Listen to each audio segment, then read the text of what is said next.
Pernikahan 90 hari. Bab 015. Anton terdiam cukup lama. Ternyata, hari ini Mariana berulang tahun. Dia baru menyadari bahwa sudah sejak lama sekali dia tak pernah mengingat lagi kapan tanggal ulang tahun istri dan anak kandungnya. Semua kehidupan Anton hanya berpusat pada Sandra dan Luna yang ternyata bukan siapa-siapa untuknya. Aku menyesal. Aku menyesal. Hicks. Anton mulai menangis. Dia memukul-mukul kepalanya sendiri berulang kali. Setibanya, di acara ulang tahun Mariana, Tristan langsung disambut hangat oleh Kendra. Kedua sahabat lama itu saling berpelukan, melepas rindu karena sudah bertahun-tahun tidak bertemu. "Bagaimana?" tanya Kendra. Tristan tersenyum. Tatapannya tertuju pada Mariana yang duduk tepat di hadapannya. Tak lama kemudian, seseorang mengantarkan sebuah map hitam berisi berkas pengalihan kepemilikan perusahaan milik keluarga Permana kepada Tristan. "Selamat ulang tahun, Ana," ucap Tristan. Dia menggeser map itu ke hadapan Mariana. Perempuan itu menerima map tersebut dengan jantung berdetak cepat. Saat ia membuka dan membaca isinya, senyuman kecil tampak terlihat di sudut bibirnya. "Kamu benar-benar mendapatkan perusahaan itu?" tanya Mariana tak percaya. "Ya," angguk Tristan. "Itu bukan hal yang sulit." "Terima kasih," ucap Mariana bahagia. Sekarang, semua yang dulu dia berikan untuk Anton sudah diambil kembali. Kini, Anton harus mengawali segalanya dari awal. "Aku penasaran. Apakah Luna akan tetap setia menemani Tuan Anton begitu tahu jika perusahaan keluarga Permana sudah tak ada lagi?" gumam Anjani sambil menyeringai sinis. Tristan menoleh ke arah perempuan muda itu. "Ingin bertaruh?" tanyanya. "Dua. Benar-benar bangkrut. Argegeh." Luna berteriak frustasi saat membaca berita soal bangkrutnya perusahaan keluarga Permana. Gadis itu mondar-mandir dengan gelisah dan penuh amarah. Apa yang sudah dia impikan sejak lama ternyata tak bisa terwujud sama sekali. "Bagaimana mungkin perusahaan Papa bisa bangkrut? Bukankah, kata Papa kalau perusahaan Papa baik-baik saja?" gumam Luna sambil menggigit ujung kukunya. "Tidak bisa. Aku harus menuntut jawaban dari Papa." Luna bergegas meraih tasnya. Dia berniat untuk menemui sang ayah yang masih berada di perusahaan. Setelah Luna pergi, Sandra muncul dengan mengendap-endap. Untungnya, tak ada seorang pun di rumah. Jadi, Sandra bisa leluasa untuk mengambil apapun yang dia inginkan di rumah itu. "Maaf, Anton. Aku terpaksa melakukan semua ini," gumam Sandra. Dia mencuri semua jam tangan mahal milik Anton. Emas batangan yang tersimpan di dalam brankas juga turut ia ambil. Perhiasan-perhiasan miliknya juga tak ketinggalan. Semua barang berharga yang masih bisa dijual, akan Sandra bawa demi memenuhi permintaan Petra. "Sandra. Deh." Jantung Sandra berdegup dengan cepat. Lama memejamkan matanya sejenak kemudian menoleh ke arah pintu dengan leher yang terasa sangat kaku. Sayang. Kamu pulang?" tanya Sandra basa-basi. "Apa yang kau lakukan di sini?" tanya Anton. Mata lelaki tua itu melotot sempurna. Mendadak, udara dingin tiba-tiba menusuk ke setiap tulang Sandra. Aksinya ketahuan. Padahal, dia berpikir jika Anton tak mungkin pulang cepat hari ini. Aku." Tatapan Anton tiba-tiba tertuju pada koper yang teronggok di hadapan Sandra. Banyak barang berharga yang dikumpulkan Sandra dalam sana. Begitu menyadari jika tatapan Anton tertuju pada koper yang masih terbuka itu, Sandra langsung menutupnya dengan cepat. "Kau mencuri barang-barang berhargaku, Sandra," geram Anton. "Maaf, sayang. Tapi, aku benar-benar butuh." Sandra segera berdiri, menyeret koper itu dengan terburu-buru. "Tiga. Tunggu. Kau tak boleh pergi, Sandra," cegah Anton. Dia menahan tubuh Sandra yang berusaha menerobos pintu keluar dengan sekuat tenaga. "Minggir, Anton. Aku harus pergi," pekik Sandra. "Kau boleh pergi tapi tinggalkan koper itu." "Tidak. Barang-barang yang ada di dalam koper ini adalah milikku," tolak Sandra. Terjadi aksi perebutan yang sangat sengit. Anton berusaha merampas koper itu dari tangan Sandra namun Sandra mempertahankannya dengan sekuat tenaga. "Berikan padaku, Sandra," teriak Anton. "Tidak akan," tolak Sandra. Dia berusaha mencari cara agar Anton mau melepaskan koper itu. Hingga akhirnya, sebuah ide tiba-tiba terlintas di dalam kepalanya. Dia sengaja memancing Anton ke arah tangga. Begitu sudah berada dalam posisi yang sangat pas, Sandra langsung melepas koper yang ujungnya juga sedang ditarik sekuat tenaga oleh Anton. Buff! Tanpa sempat menyadari akal licik wanita simpanannya, Anton sudah terjatuh menuruni tangga bersama dengan koper itu. Di atas sana, Sandra menatapnya dengan ekspresi datar. "Tuh tolong," lirik Anton tanpa suara. Tangannya melambai-lambai ke arah Sandra. Namun, wanita itu tetap bergeming di tempatnya. "Maafkan aku, Anton. Tapi, kau sendiri yang menginginkan semua ini," ucap Sandra yang segera turun setelah menunggu beberapa saat hingga Anton tak sadarkan diri. "Ah!" Seorang pelayan tiba-tiba berteriak histeris saat melihat tuannya sudah terkapar di ujung tangga bersimbah darah. Sandra menggeram kesal. Padahal, tadi dia sudah menyuruh semua pelayan untuk tidak masuk hari ini. Tapi, kenapa masih ada satu orang yang datang untuk bekerja? "Panggil ambulans," perintah Sandra. Dia berpura-pura ikut panik agar pelayan itu tidak mencurigainya. "Baik, Nyonya Anggeka," pelayan itu. Saat pelayan itu sedang menghubungi ambulans, Sandra memanfaatkan kesempatan untuk menyembunyikan kopernya. Akan berbahaya jika pelayan itu tahu bahwa Anton terjatuh setelah keduanya bertengkar gara-gara koper. Itu.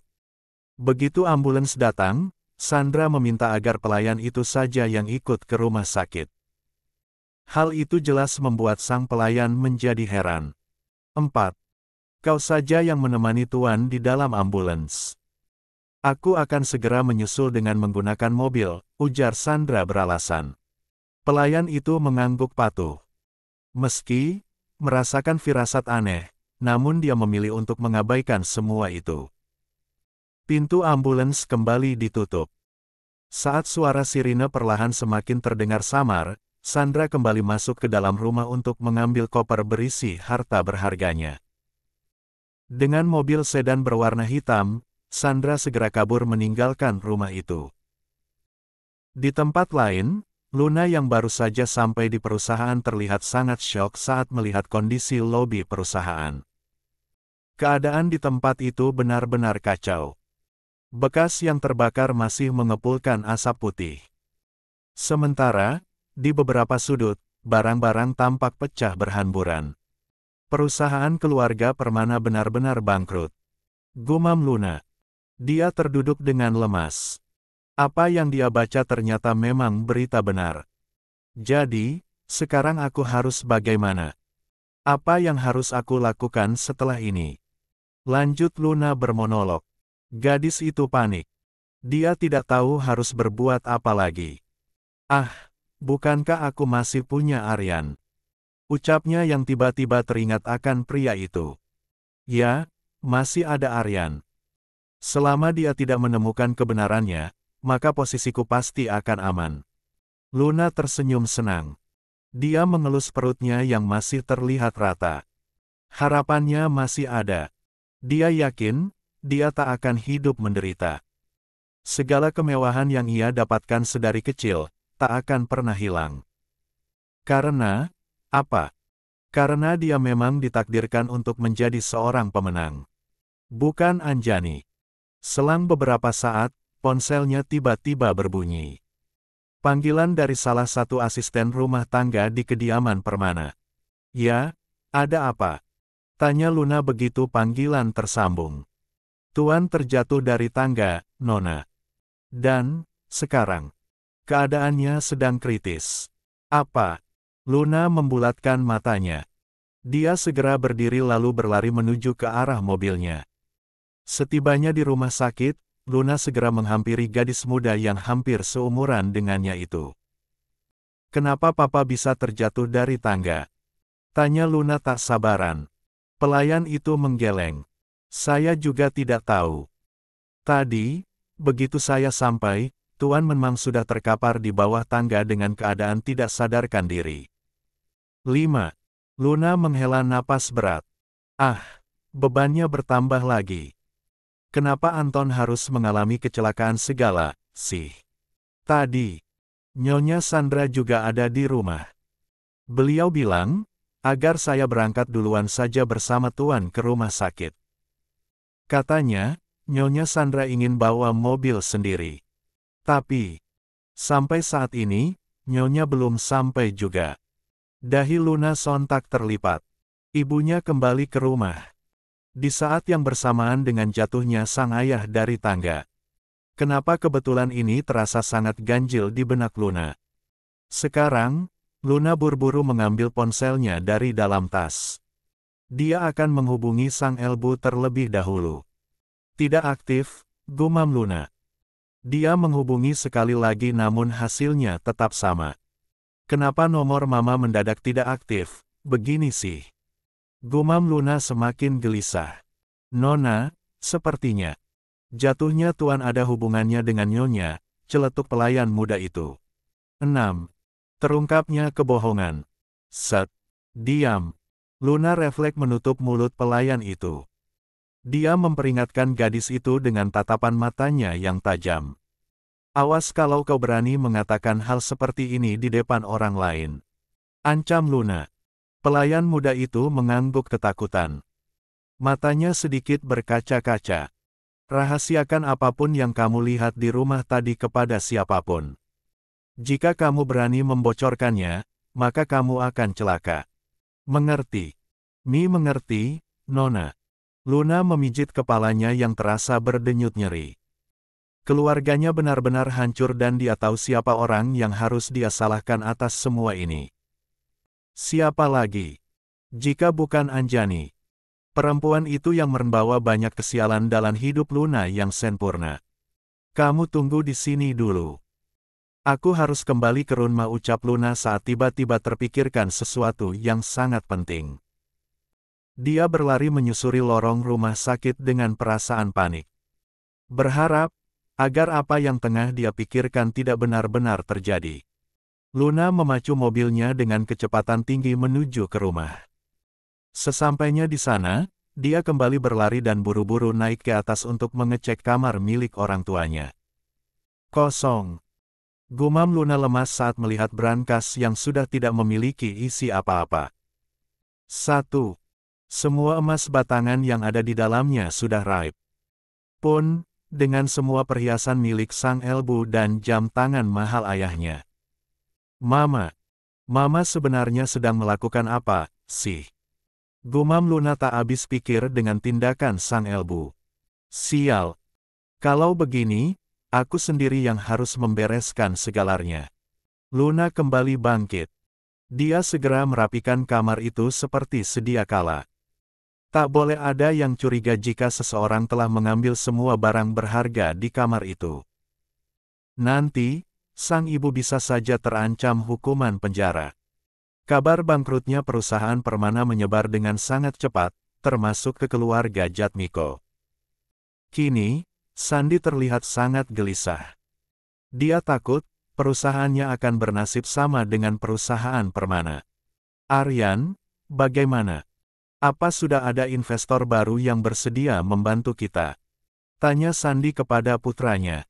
Aryan menggeleng pelan. "Belum, Pak," jawab Aryan. "Tep, setidaknya aku berhasil menemukan seorang klien baru. Dan, jika kita berhasil memuaskannya, dia berjanji akan mengenalkan perusahaan kita pada rekan bisnisnya yang lain." 7. Baguslah. Setidaknya, kita masih ada sedikit harapan. Tapi, kita memenuhi pesanan klien itu dari mana? Dana perusahaan yang tersisa sudah tidak banyak, Aryan. Keresahan yang lain muncul lagi. Sandi tak tahu harus bagaimana lagi. Aku masih punya sedikit simpanan. Untuk sementara, kita pakai itu saja dulu. Cukup? Tanya sang ayah. Seharusnya, bisa cukup, jawab Aryan. Meski harus merelakan aset pribadinya demi membantu perusahaan milik keluarganya, Aryan tidak mengapa. Segala kesusahan ini memang harus dilalui agar semuanya bisa kembali seperti semula. Maafkan, Papa, Aryan. Papa yang tidak becus menjadi kepala keluarga.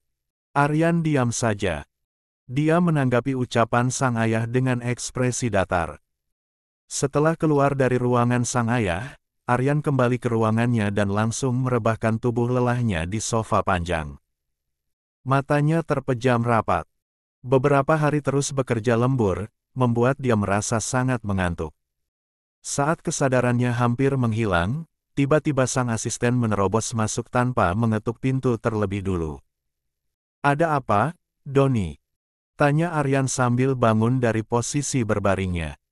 "Saya sudah menemukan bukti dari kejadian malam itu, Tuan." Kantuk yang semula menyerang Aryan seketika menghilang. Sekarang, matanya benar-benar segar. "Bagaimana? Apa aku benar-benar meniduri Luna malam itu?" tanya Aryan. "Tidak, Tuan," jawab Doni sambil menggelengkan kepalanya. "Semua buktinya ada di dalam sini." Doni menunjukkan sebuah flash disk yang ada di tangannya. Sambil tersenyum, dia bergegas mengambil laptop di atas meja kerja Aryan lalu memasang flash disk tersebut. Begitu rekaman CCTV diputar, terlihat dengan jelas jika Luna datang pada keesokan paginya. Dia sama sekali tidak menemani Aryan semalaman. Jadi, kemungkinan besar apa yang dibicarakan oleh Luna adalah sebuah kebohongan. Jadi, Luna benar-benar menipuku. Aryan tertawa sinis. Walau sudah menebak, namun tetap saja dia merasa tak percaya jika Luna sungguh senekat ini. "Apa yang akan Tuan Aryan lakukan pada Nona Luna?" tanya Doni. Aryan mendongak. Dia berpikir untuk sesaat. Baru saja hendak menjawab, seseorang yang sedang mereka bicarakan malah muncul sendiri tanpa diminta. "Kak Aryan," panggil Luna. Dia mendekat lalu memeluk Aryan dengan erat. "Kak, ayo kita menikah secepatnya. Aku 8. Mohon." Sebelum perutku semakin membesar. 9. Gagal berbohong. Aryan berusaha menahan gejolak amarah di dalam dadanya. Dia berusaha untuk tetap bersabar meski Luna sudah membuatnya benar-benar muak. Dari awal hingga akhir, Luna hanya membohonginya. Mempermainkan Aryan seperti hewan tak ada akal. "Kak, kenapa kakak diam saja? Apa Kak Aryan tidak ingin menikahiku?" tanya Luna dengan mata berkaca-kaca. Doni ingin sekali angkat bicara mewakili atasannya. Namun, kode yang diberikan Aryan sangat jelas. Atasannya menolak dia untuk ikut campur. "Setidaknya, untuk saat ini, kita akan menikah," jawab Aryan. "Tapi, sebelum itu, kamu harus ikut aku dulu ke suatu tempat." "Kemana?" tanya Luna sedikit penasaran.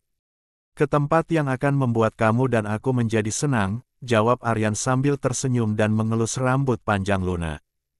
"Apa jangan-jangan Kak Aryan ingin mengajakku untuk memilih cincin dan gaun pengantin?" gumam Luna dalam hati. Tak menaruh rasa curiga sedikit pun terhadap Aryan. Luna merasa sangat percaya diri bahwa dia telah berhasil menjebak Aryan dalam perangkap kebohongannya. "Ayo berangkat sekarang," ajak Aryan sembari menggenggam tangan Luna. Luna mengangguk. Hatinya sudah kepalang senang karena mengira Aryan akan benar-benar membawanya untuk membeli cincin dan gaun pengantin. Namun, saat tiba di tempat tujuan, perasaan Luna yang semula senang malah menjadi panik. "Kak, kenapa kita malah ke rumah sakit?" tanya Luna. "Memangnya, kenapa?" balas Aryan. "Ayo, turun." Aryan membuka pintu mobil kemudian turun lebih dulu. Sementara, Luna sudah ketar-ketir. Perasaan tak enak mulai menghampirinya. Luna, ayo turun. Ajak Aryan. Kak, kita mau apa datang ke sini? Tanya Luna lagi. Wajahnya sudah mulai terlihat pucat. Tangannya perlahan gemetar. Untuk memeriksa kandungan kamu, jawab Aryan dengan santai. Pria itu membuka pintu mobil untuk Luna. Tangannya terulur, menunggu Luna untuk menyambutnya. Kak, tidak usah. Kandunganku baik-baik saja. Kemarin, aku baru saja periksa kandungan, kok. Tidak apa-apa. Tidak ada salahnya jika kita periksa lagi. Kan, aku belum pernah melihat secara langsung bagaimana 10. Kondisi calon bayi kita. Tetapi, Kak, sudah, ayo. Tidak usah berpikir yang macam-macam. Karena Luna tak kunjung keluar juga dari dalam mobil, maka Aryan berinisiatif untuk menariknya secara paksa. Luna seketika menjadi panik. Namun, dia tak bisa berbuat apa-apa selain menuruti kemauan Aryan.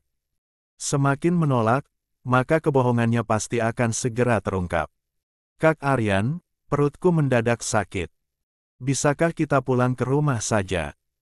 Justru, karena perut kamu sakit, maka lebih baik agar kita periksa lebih cepat.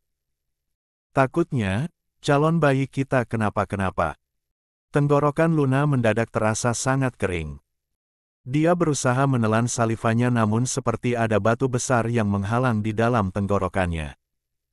Semakin dekat dengan ruangan dokter kandungan, Luna semakin bertambah pucat.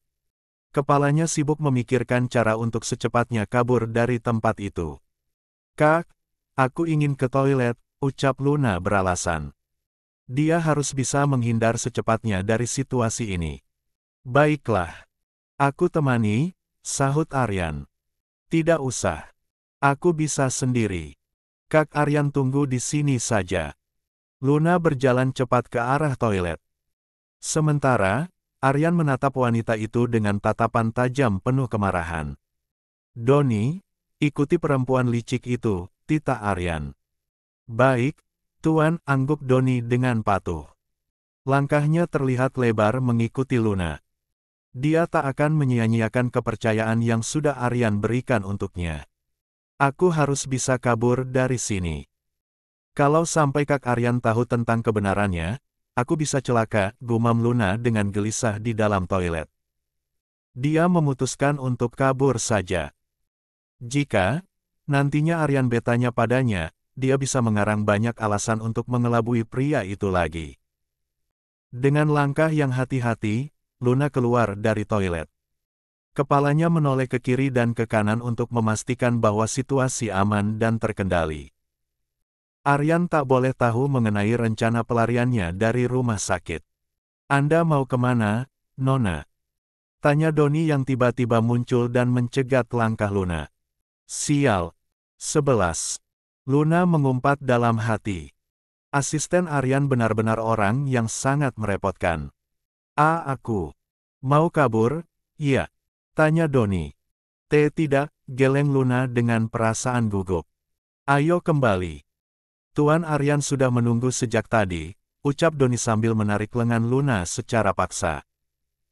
Tepat di depan ruang dokter kandungan, Aryan berdiri sambil bersandar pada tembok. Begitu Luna dan Doni kembali, dia kembali menegakkan punggungnya lalu memasukkan ponsel yang semula dia mainkan ke dalam saku bagian dalam jasnya. Kenapa lama sekali? Tanya Aryan. Tadi, perutku mulas, Kak, jawab Luna dengan cepat. Dia tak akan membiarkan Doni menjawab lebih dulu. Bisa-bisa, Aryan akan marah jika tahu bahwa ia mencoba untuk kabur. Baiklah. Kalau begitu, ayo kita masuk. Ajak Aryan. Pria itu tak mau lagi membuang-buang waktu. Dia harus mengungkapkan kebohongan Luna hari ini juga. Tuan Aryan sambut seorang dokter dengan ramah begitu Aryan dan Luna masuk ke dalam ruangan itu. Aryan menganggukkan kepalanya sambil tersenyum. Dia duduk di kursi setelah dipersilakan oleh dokter senior tersebut. Nona Luna, silakan ikut saya. Ajak dokter tersebut kepada Luna. Mau tak mau, Luna harus mengikuti prosedur yang ada. Jalannya sudah menemui kebuntuan. Sedikit lagi, semua kebohongan yang dia rancang akan diketahui oleh Aryan. Sekarang, yang bisa menyelamatkan Luna hanyalah keajaiban. Dan, semoga saja keajaiban itu benar-benar terjadi. Tuan Aryan. Dokter tersebut menghela napas panjang setelah memeriksa keadaan Luna secara menyeluruh. Bagaimana, Dok? Kandungan Luna sudah memasuki usia berapa minggu? Tanya Aryan penasaran. Di sampingnya, Luna hanya terdiam sambil menundukkan kepalanya. Seandainya, Aryan menyentuh telapak tangannya saat ini, pasti lelaki itu dapat merasakan jika telapak tangan Luna sudah sedingin es batu. Tuan Aryan. Panggil dokter berkacamata itu. Nona Luna sama sekali tidak hamil. Napas Luna berhenti sebentar. La menggigit bibir bawahnya sambil meremas ujung dress yang dia kenakan. Tidak hamil. Aryan menoleh dengan mata memerah karena amarah ke arah Luna. Betul, Tuan Aryan. Nona Luna sama sekali tidak hamil. Bahkan, saat ini Nona Luna sedang dalam masa menstruasi. 12. Telapak tangan Aryan mengepal dengan kuat. Dia tertawa. Akhirnya, kebohongan Luna kembali terungkap. Kak, panggil Luna dengan lirih. Kamu benar-benar hebat, Luna. Luar biasa.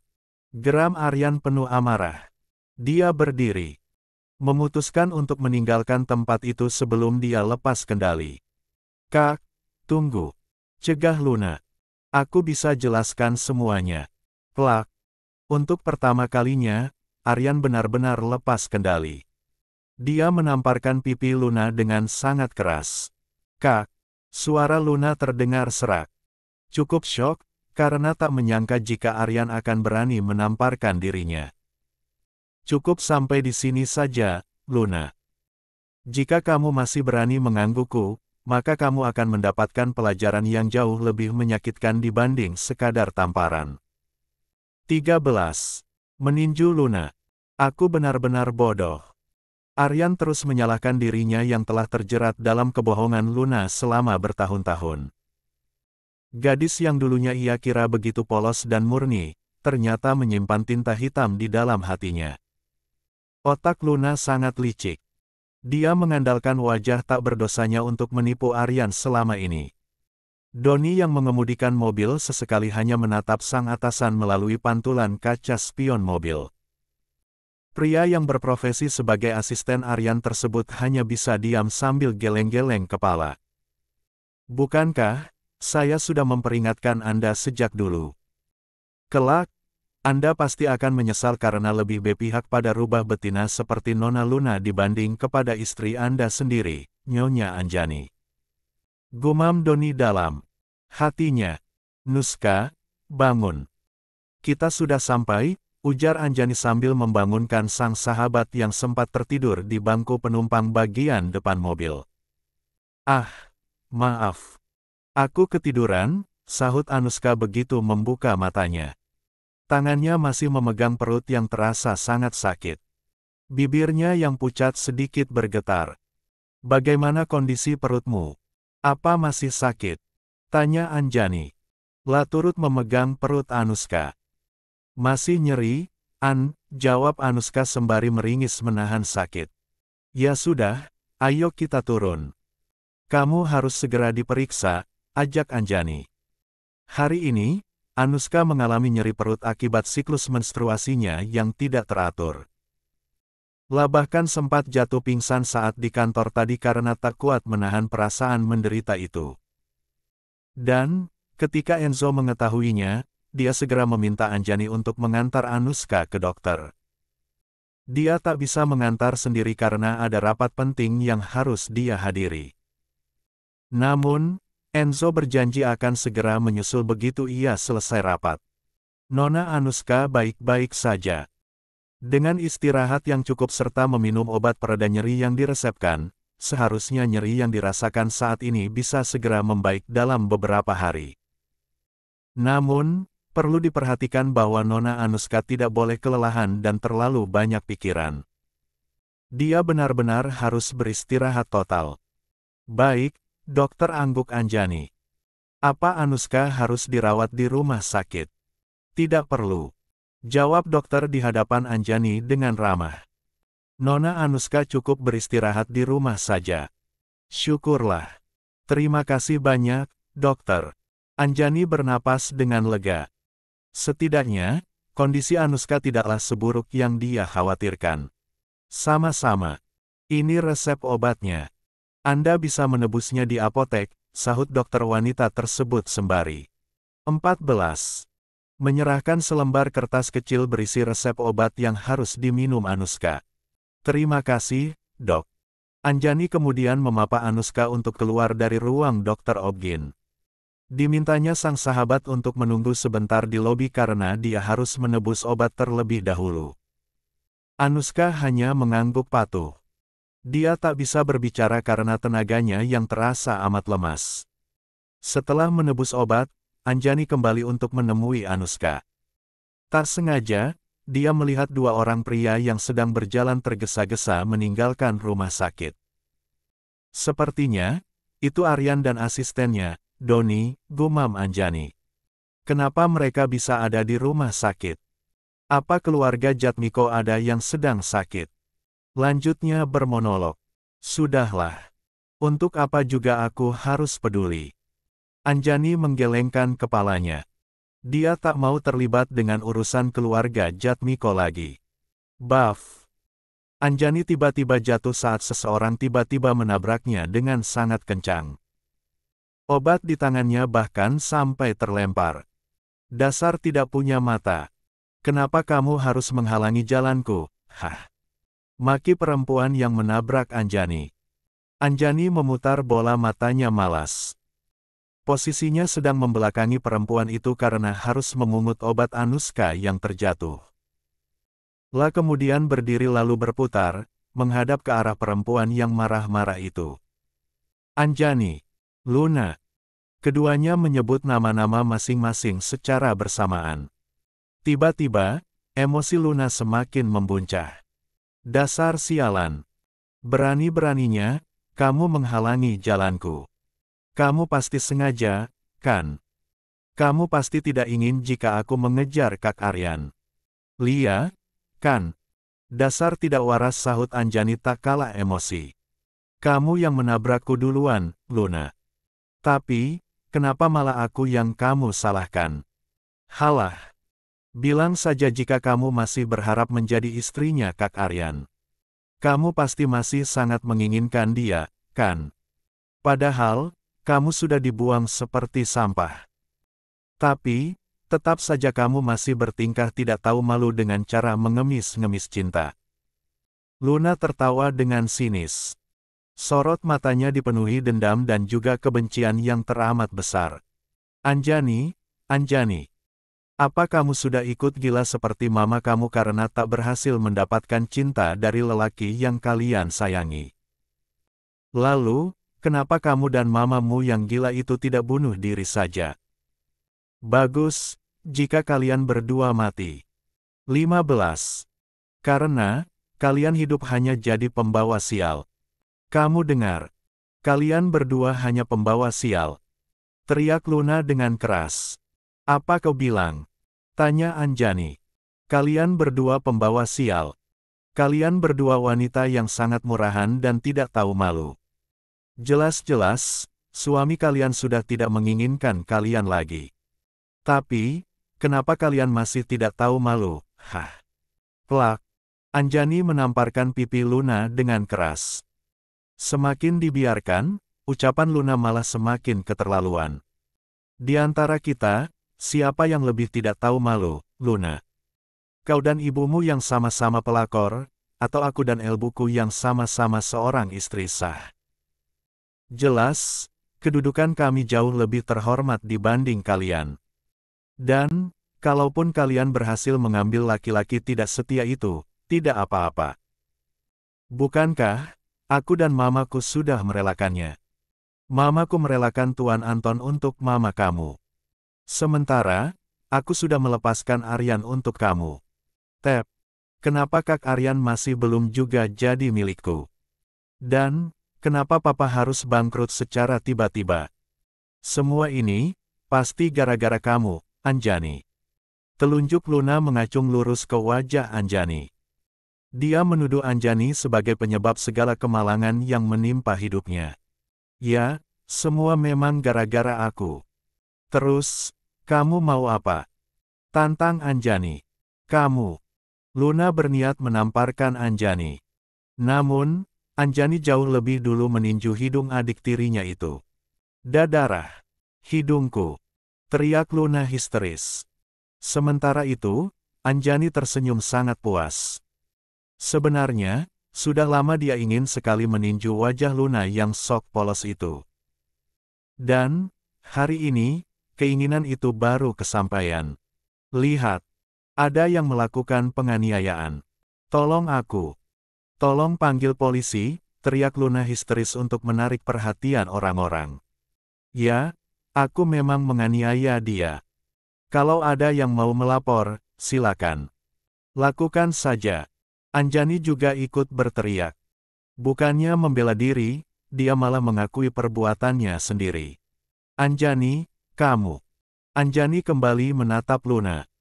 Kali ini, tatapannya mengandung aura gelap yang tak bisa Luna gambarkan. Awalnya, aku masih ingin membiarkan kamu untuk hidup. Tapi, sepertinya kamu sendiri yang tidak mau. Jadi, selamat menikmati pertunjukan berikutnya, Luna. Ucap Anjani dengan suara rendah nyaris serupa bisikan. Apa maksud kamu? Tanya Luna tak mengerti. Anjani tersenyum. Dia mengeluarkan beberapa lembar uang kemudian memberikannya ke telapak tangan Luna. 16. Secara paksa. Secepatnya, kamu akan tahu. Tapi, lebih baik kamu berobat dulu. Kalau sampai hidung silikonmu lambat mendapatkan perawatan, nanti bisa rusak, loh. Luna langsung panik. Tanpa memikirkan ancaman Anjani lebih jauh lagi, dia lekas mencari perawat untuk meminta bantuan. Aku sudah pergi terlalu lama. Nuska pasti sudah mencariku, ucap Anjani panik sambil berlari kecil menuju ke tempat Anuska berada. Hei, videonya cepat upload saja. Kalau tidak salah, yang dipukul tadi adalah Luna Permana. Model yang sedang naik daun itu, ucap seseorang kepada teman yang tadi merekam kejadian tersebut. Baik. Aku akan upload sekarang, sahut temannya dengan antusias. Belum sempat menekan tombol posting, tiba-tiba seseorang merebut ponsel tersebut. Hei, kenapa kamu mengambil ponselku? Tuan-tuan, bagaimana kalau saya membeli video ini dari kalian? 17. Sambutan tak biasa. Anjani, maaf, ya. Aku jadi merepotkan. Anjani yang sedang fokus mengemudi seketika menoleh dengan ekspresi geli. Jangan bicara seperti itu. Aku hampir muntah mendengarnya. Sejak kapan, di antara kita ada kata, merepotkan, Tapi, kamu kan sebentar lagi akan jadi tanteku. Jadi, sebagai calon keponakan yang baik, aku memang tidak boleh terus-terusan merepotkan kamu. Pipi Anjani mendadak memerah. Kata-kata Anuska membuat jantungnya jadi berdetak cepat. Calon tante. Entah kenapa, jantung Anjani seperti hendak meledak saat mendengar dua kata itu. Jangan bicara ngawur terus. Tidak mungkin Pak Enzo benar-benar suka padaku. Jadi, kalau Om Enzo benar-benar suka, kamu juga mau. Balas Anuska. Lagi, Anjani menoleh. Kali ini, ekspresinya seperti sangat heran melihat Anuska. Bukannya, kamu sangat sakit. Kenapa tiba-tiba bisa sebersemangat ini? Mungkin, karena sudah minum obat. Anuska nyengir kuda. Senyum yang paling menjadi andalannya saat berada dalam situasi terjepit seperti ini. Ya sudah. Aku mau tidur lagi. Kalau sudah sampai di rumah, bangunkan aku. Ya, Anuska meminta untuk diantar ke rumah sang kakek. Di sana, akan ada orang yang merawatnya dengan baik. Jika kembali ke rumah orang tuanya, percuma saja. Rumahnya sedang kosong karena kedua orang tua serta adik laki-lakinya sedang pulang ke India. Baiklah, angguk Anjani. Hampir 1 jam mengemudi, akhirnya Anjani berhasil mengantarkan Anuska sampai ke rumah utama keluarga Yama. Saat sampai, keduanya langsung disambut oleh puluhan pelayan yang berbaris rapi di depan pintu masuk. Aneh. Kenapa para pelayan di rumah ini mendadak lebay sekali? Gumam Anuska dengan suara tertahan. Seumur-umur, dia tak pernah disambut seperti ini saat pulang ke rumah utama. Pulang ya pulang saja. Tak jarang, keberadaannya bahkan diabaikan oleh para pelayan. Selamat datang, Nona Anuska. Sambut kepala pelayan dengan ramah. Anuska tersenyum kaku. Apalagi, ketika dua orang pelayan tiba-tiba membawakan mereka sandal rumahan untuk dipakai masuk ke dalam rumah. Padahal, biasanya Anuska akan mengambil sendiri karena sang kakek pasti akan marah jika dirinya diperlakukan terlalu manja oleh para pelayan. 18. Apa-apaan ini, Paman Sam? Tanya Anuska kepada kepala pelayan di rumah itu. Sepertinya, dia akan bertambah sakit akibat perubahan suasana rumah yang benar-benar drastis. Nona Anuska kembali, teriak kepala pelayan dengan suara keras. Tak menghiraukan pertanyaan Anuska sama sekali. Paman Sam, tegur Anuska. Hari ini April Mop atau apa? Gadis itu benar-benar kebingungan. Apa yang sebenarnya terjadi? Anjani, apa jangan-jangan kita salah rumah? Sepertinya, ini bukan rumah kakekku. Apa sebaiknya kita pergi saja, iya? Ayo, bisik Anuska. Dia menarik tangan Anjani untuk putar balik keluar dari rumah itu. Tunggu, cegah Anjani. Bukannya, kamu kenal dengan semua orang yang ada di sini. Berarti kita tidak salah rumah. Anuska berbalik lagi. Dia maju selangkah. Mengamati wajah Paman Sam secara seksama dari jarak yang sangat dekat. Tak berselang lama, dia melompat ke belakang lalu memeluk lengan Anjani dengan erat. Anjani, apa jangan-jangan kita terjebak di dimensi lain? Paman Sam dan pelayan yang lain tidak mungkin akan mengadakan penyambutan semeriah ini untukku. Ini pasti alam gaib. Aku yakin. Jangan mengada-ada, balas Anjani. Aku tidak mengada-ada. Aku serius, sahut Anuska dengan begitu yakin. Anjani, ayo cepat pergi. Pasti, mereka adalah makhluk halus yang sengaja mengincar aku karena sedang haid. Anuska menarik tangan Anjani secara paksa agar segera keluar dari rumah itu. Namun, suara langkah kaki serta ketukan tongkat pada permukaan lantai mamer yang mahal secara refleks menghentikan gerakan Anuska. Opa! Lirih Anuska dengan rahang terbuka yang nyaris menyentuh lantai. Dia tidak salah lihat, kan? Pria tua dengan setelan jas hitam mengkilat itu benar-benar kakeknya, kan? Anuska, Opa dengar kamu sakit. Apa itu benar? Ini benar-benar Opa? Tanya Anuska memastikan. Kalau bukan Opa, lalu siapa lagi? Balas pria tua itu. Wajah Anuska tampak begitu frustasi. Sebenarnya, apa yang sedang terjadi? Kenapa sang kakek yang biasanya hanya suka mengenakan celana pendek dan kaos polo itu mendadak jadi serapi ini? Opa dari mana? Apa ada teman Opa yang mengadakan pesta? Tanya Anuska. Pakaiannya rapi dan mengkilat sekali. Persis, aktor yang akan menerima piala Oscar, lanjut Anuska dengan suara yang nyaris tak terdengar di akhir kalimat. Ekem. Pria tua itu berdeham. Sesekali, dia melirik Anjani secara diam-diam. 19. Opa kan biasanya memang selalu berdandan seperti ini, timpal sang kakek. Mata Anuska mengerjap beberapa kali. Akhirnya, dia sampai pada keputusan yang benar-benar absolut. Anjani, fix. Ini memang bukan rumah kakekku. Tapi, ayo cepat pergi. Ajak Anuska. Heh, anak nakal. Mau kemana, kamu? Cegah sang kakek. Dia menggunakan ujung tongkatnya yang melengkung untuk menahan lengan kiri Anuska. Anjani. Dia memanggil nama sahabatnya lagi. Ada apa lagi? Sepertinya, kita tidak salah alamat. Rumah ini memang rumah kakekku.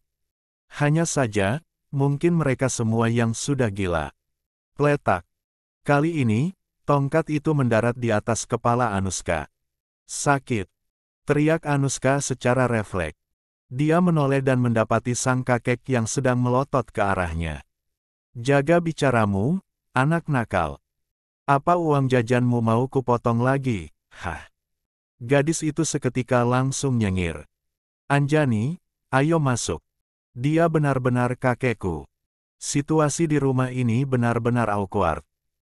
Anjani yang tidak mengerti apa-apa hanya bisa pasrah mengikuti langkah Anuska menuju ke kamar gadis itu. Setelah Anuska dan Anjani naik ke lantai atas, kakek Anuska tersebut langsung mendekat kepada kepala pelayan di rumahnya. Menurutmu, apa perempuan itu akan terkesan dengan penampilan saya? Tanya pria tua itu. Tentu saja, Tuan angguk sang kepala pelayan. Penampilan Tuan hari ini benar-benar sangat mengesankan. Kita harus memperlihatkan bahwa keluarga Yama adalah keluarga yang kaya raya. Jangan sampai, dia menolak putraku karena mengira bahwa keluarga kita hanya keluarga biasa. Bukannya, Anda tidak terlalu suka dengan perempuan itu. Anda bilang, perempuan yang sudah pernah menikah, tidak pantas untuk Tuan Muda Enzo. Kalau dilihat dari dekat, perempuan itu cantik juga. Wajar, jika putraku tergila-gila. Jadi, biarkan saja. Janda juga tidak masalah. Yang penting, akhlaknya baik. Pria tua itu langsung pergi begitu saja. Ila merasa senang karena sudah menyambut Anjani dengan cara yang paling 20 meriah. Enzo, ayah akan membantumu, gumamnya dengan bangga. Dia ikut menyusul ke lantai atas. Berniat untuk mengajak Anjani mengobrol lebih dekat. Kalau Enzo tak bisa bergerak cepat, maka dia yang akan melakukannya. 21. Bujukan kakek Anuska. Ah, kakek tua yang aneh itu datang lagi, ucap Anuska sambil memijit ujung pelipisnya. Hari ini, merupakan hari yang aneh bagi Anuska. Dunia seperti terbalik 360 derajat. 1. Anjani ikut menoleh. Memang benar, kakek Anuska ternyata menyusul mereka sampai ke kamar. Selamat siang, Tuan Raga. Sapa Anjani sambil berdiri memberi hormat. Pria tua itu membalas, selamat siang, jawabnya singkat. Opa, ada perlu apa? Tanya Anuska. Opa bawa buah, jawab pria tua itu sambil memamerkan sepiring buah yang sudah dipotong-potong yang ada di tangan kanannya. Opa baik sekali. Terima kasih, Opa ucap Anuska dengan perasaan haru. Jarang-jarang, sang kakek memanjakannya seperti ini. Biasanya, kalau sedang sakit, sang kakek malah akan memarahinya karena dianggap tak bisa menjaga kesehatan diri sendiri. Ini bukan untukmu, jawab sang kakek. Senyum Anuska seketika memudar. Kalau bukan untukku, lalu untuk siapa? Sepasang mata sang kakek refleks melirik ke arah Anjani. Untuk tamu kita, Anjani. Pria tua itu langsung tersenyum manis ke arah Anjani. Dia membawa piring buah itu dan langsung diberikan kepada Anjani. Ayo, nak. Kita makan di sana. Ajak pria tua itu sambil menuntun Anjani untuk duduk di sofa panjang yang ada di samping tempat tidur Anuska. Opa, cucumu di sini, kata Anuska. Kenapa Opa malah memperlakukan orang lain sampai seperti itu? Aku iri, tahu. 1. Lia. Opa tahu. Lebih baik kamu tidur saja. Opa ingin bicara dengan sahabatmu ini, sahut sang kakek. Tapi, tidur. Potong sang kakek. Kamu sedang sakit. Wajah Anuska tampak cemberut. Ditariknya selimut dengan gerakan kasar lalu menutup kepalanya dengan kain tebal itu. Maaf, ya, nak Anjani. Berteman dengan Anuska pasti sangat merepotkan. Ah, tidak sama sekali, Tuan Raga. Anuska, anak yang sangat baik. Justru, malah saya yang sering merepotkan dia. Timpal Anjani. Sifat baik itu memang ciri khas keluarga kami. Semua yang ada di keluarga Yama, pasti mewarisi sifat terpuji itu. 22. Secara turun-temurun. Anjani tersenyum kaku. Bingung. Bagaimana cara dia harus menanggapinya? Enzo juga anak yang sangat baik, lanjut di Raga Yama yang mulai mempromosikan putra satu-satunya. Selain tampan dan kaya, dia juga memiliki sifat yang sangat lembut dan suka membantu sesama. Hei, kenapa tiba-tiba harus membahas pria itu? Tapi, sayang sekali. Sampai saat ini, dia belum juga mendapatkan jodohnya, lanjut di Raga Yama dengan ekspresi sedih. Nak Anjani, bukankah kamu sudah mengenal Enzo cukup lama? Mendengar pertanyaan itu, Anjani pun mengangguk kaku. Kalau begitu, maukah kamu membantu Enzo untuk mencari jodoh? Ah, bagaimana? Iya. Anjani merasa tak enak jika harus menolak langsung. Tapi, jika menyetujui, dia tak juga tidak berani. Mana mungkin, dia berani menjodohkan Enzo dengan seorang wanita. Pasti, atasan galaknya itu akan memarahinya habis-habisan. Kenapa tidak menjawab? Nak Anjani tidak mau. Bukan begitu, geleng Anjani cepat. Lalu, kenapa? Saya tidak tahu harus menjodohkan Pak Enzo dengan siapa, jawab Anjani sambil nyengir tak enak. Kamu tidak punya kenalan yang wajahnya secantik kamu. Satu-satunya teman yang saya punya hanya Anuska. Tidak ada lagi. Ah, sayang sekali, timpal di Raga Yama sambil menghela napas panjang. Kalau begitu, pria tua itu tiba-tiba menggenggam kedua tangan Anjani. Anjani sampai jadi tersentak kaget dibuatnya. Bagaimana kalau kamu saja yang jadi menantuku? Tanya di Raga Yama. Uhuk. Anjani tersedak ludahnya sendiri. Dia tidak salah dengar, kan? Setuju. Teriak Anuska dari balik selimut. Mata Anjani sampai melotot dibuatnya. Keluarga Yama sangat kaya dan juga baik hati. Kami juga selalu memperlakukan setiap anggota keluarga dengan sangat baik. Setiap kami berbicara, kami selalu berkata dengan nada lembut dan halus. Tidak pernah kasar. Kalau Anjani jadi tanteku, uang jajanku harus naik 3 kali lipat, opa celetuk Anuska. 23. Bisa diatur sahut sang kakek. Aku juga minta mobil baru. Lanjut Anuska. Sang kakek menoleh lagi. Boleh. Tapi, pajaknya harus opa yang tanggung. Jangan seperti. Darah sang kakek sudah mendidih. Cucu perempuannya yang satu ini memang selalu membuatnya jadi kesal. Diam. Teriak di Raga Yama kepada sang cucu. Kalau kamu masih mengganggu, opa akan cabut semua fasilitas yang sudah opa berikan padamu. Kamu mengerti? Baiklah. Aku diam, sahut Anuska. Dasar cucu menyebalkan. Kalau begini terus, kapan pamanmu yang hampir kadaluarsa itu bisa mendapatkan jodoh? Apa kamu tidak lihat, kalau opa sedang berusaha membantunya? Gerutu di Raga Yama dengan kesal. Saat dia menoleh ke arah Anjani, dia sadar bahwa dirinya baru saja mengingkari ucapannya sendiri. Seketika, di Raga Yama menepuk mulutnya sendiri. Ah, maaf. Barusan, itu tidak disengaja. Anggap saja, kamu tidak dengar. Bisa, kan? 24. Kesempatan untuk membahagiakan kamu. Sekali lagi, tolong pertimbangkan tentang ucapanku barusan. Percayalah, Enzo adalah pria yang sangat setia dan baik. Selain itu, dia juga masih perjaka. Kamu tidak akan rugi jika bersama dengannya.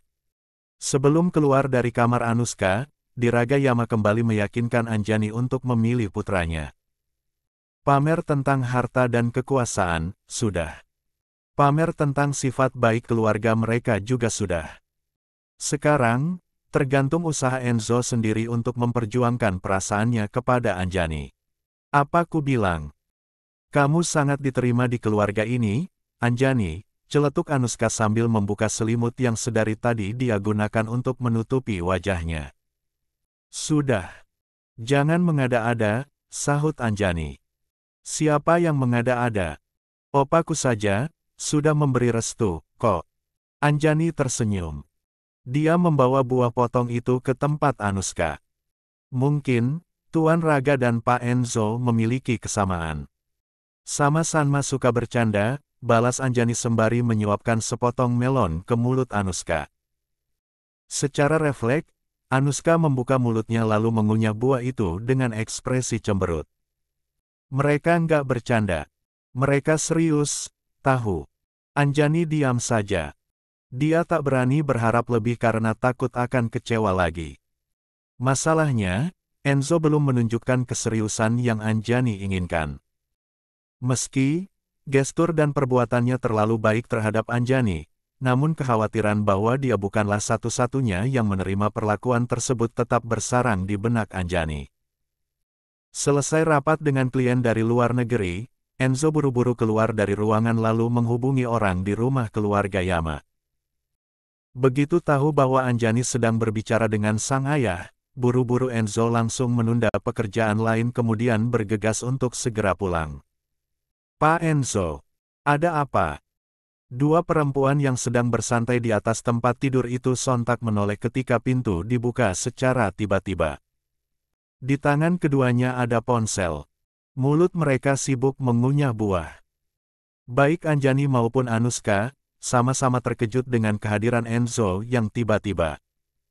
Apa yang ayahku bicarakan denganmu? Tanya Enzo yang langsung menghambur masuk dan menginterogasi Anjani. Opa meminta tolong pada Anjani untuk menikah denganmu, si perjaka yang hampir kadaluarsa, sambar Anuska dengan cepat. 25. Mendengar ucapan sang keponakan, mata Enzo seketika terbelalak. Pipinya tampak merona merah. La melirik ke arah Anjani sebentar kemudian mengalihkan pandangannya secepat kilat karena malu.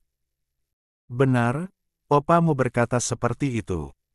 Tanya Enzo pada Anuska yang sedang merebahkan kepalanya di paha Anjani. Angguk Anuska. Dia tetap sibuk dan fokus pada game online-nya. Opa bilang, aku hampir kadaluarsa. Lia, jawab Anuska lagi. Opa memohon pada Anjani agar menyelamatkan salah satu produknya yang hampir gagal dan kadaluarsa. Dan, itu adalah Om Enzo. Ucapan Anuska bagai kumpulan lebah yang berdengung di telinga Enzo. Sangat mengganggu dan tak enak didengar. Oh, iya. Opa juga tega memfitnah Om Enzo di depan Anjani, loh. Deh. Jantung Enzo berdetak dengan sangat cepat. Sang ayah tega memfitnahnya. Benarkah? Dia bilang apa? Tanya Enzo dengan begitu gugup. Katanya. Anuska meletakkan ponselnya kemudian bangun dan menatap mata sang paman dengan sedikit memicing. Katanya, Om Enzo adalah pria yang sangat baik dan juga suka bertutur kata lembut. 1. Kening Enzo berkerut heran. Di mana letak fitnahnya? Tanya Enzo tak mengerti. Ya, di bagian baik dan bertutur kata lembut, jawab Anuska. Memangnya, sejak kapan Om Enzo bisa baik dan bertutur kata lembut? Bukankah, setiap hari Om Enzo kerjanya hanya marah-marah dan berteriak terus? Telingaku sampai sakit gara-gara mendengar omelan dan teriakan Om Enzo setiap hari. 3. Kau, Enzo kelabakan. Apa yang harus dia katakan untuk membela diri? Dan, apa-apaan ekspresi Anjani itu? Kenapa dia terlihat seperti sedang menahan tawa? Memangnya, ada yang lucu? Itu kenyataan, Om, sahut Anuska. Buktinya, seperti sekarang. Pasti, Om mau marah-marah dan mengancam akan memotong uang jajanku, kan? Ah, licik juga keponakan satu ini. Dia bisa menebak dengan benar apa yang sedang dipikirkan oleh Enzo. Si siapa bilang? Elak Enzo. Aku tidak niat marah-marah hari ini. Karena ada Anjani.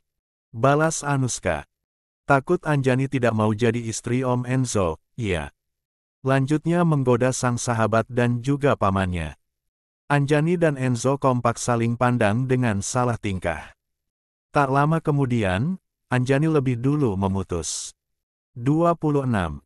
Kontak mata di antara mereka dengan mengalihkan pandangannya ke arah lain. Anjani, bisa bicara sebentar? Tanya Enzo tiba-tiba. Bicara di sini saja, Om, sambar Anuska. Ini percakapan rahasia. Kamu tidak boleh tahu. Gadis itu mencebikkan bibirnya. Aku kan ingin dengar juga. Boleh? Iya. Enzo menatap sang keponakan dengan kesal. Katanya, kamu sakit. Tapi, kenapa kelihatannya kamu baik-baik saja? Apa jangan-jangan kamu cuma alasan supaya bisa bolos? Iya.